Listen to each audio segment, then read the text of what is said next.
கர்த்தருடைய பிரசன்ன நாமத்துக்கு மகிமை உண்டாவதாக. இன்று நாம் தியானத்துக்கு எடுத்துக்கொள்ள இருக்கிறதான வேத வசனம் கொலோசியர் 3:16. சங்கீதங்களினாலும் கீர்த்தனைகளினாலும் ஞான பாட்டுகளினாலும் ஒருவருக்கொருவர் போதித்து. ஆமென்.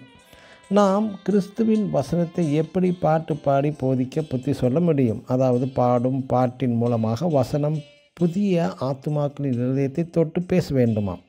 ஒருவருக்கொருவர் புத்தி சொல்லுவது கூட எளிய முறையில் கோபம் கொண்ட ஒரு நபரை ஒரு அழகிய தேவ பாடல்கள் மூலம் வசனம் இருதயத்தை தொட வேண்டுமா?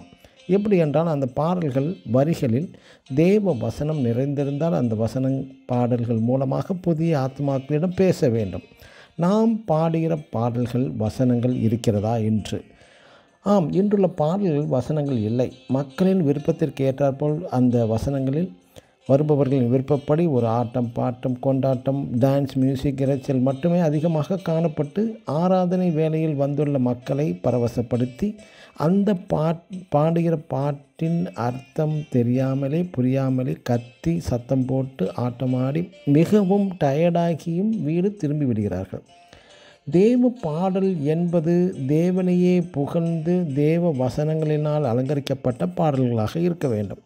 சில கிறிஸ்தவ பாடகர்கள் ஆராதனைக்கு வரும் ஜனங்களின் கவனங்கள் தங்கள் பக்கம் ஈர்க்கப்பட உருக்கமான குரல்களில் அழுது பாடி வருகிற ஜனங்களையும் அழ வைத்து பாட வைத்து சோகத்துடன் வீட்டுக்கு அனுப்பிவிடுகிறார்கள். அப்படி அல்ல.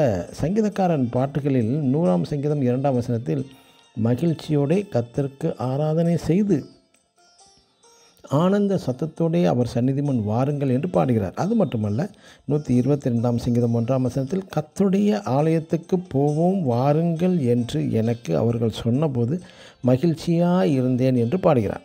இது போன்ற நாம் சொல்லிக்கொண்டே போகலாம். 95 சங்கீதம் 1 கர்த்தரை கம்பீரமாய் பாடி என்றும் உள்ளது. கிறிஸ்தவ பழைய பாடல்களை கேட்டு ரட்சிக்கப்பட்டவர்கள் இன்று அநேக உண்டு. எனக்கு அன்பான தேவனுடைய பிள்ளைகளை, தேவனை புகழ்ந்து கம்பீரமாய் ஆனந்த சத்தத்தோடு பாடுவதற்கு மகிழ்ச்சியாக இருந்தால் சங்கீதக்காரன்.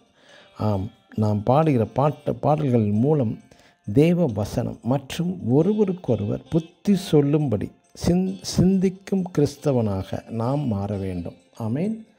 God bless you.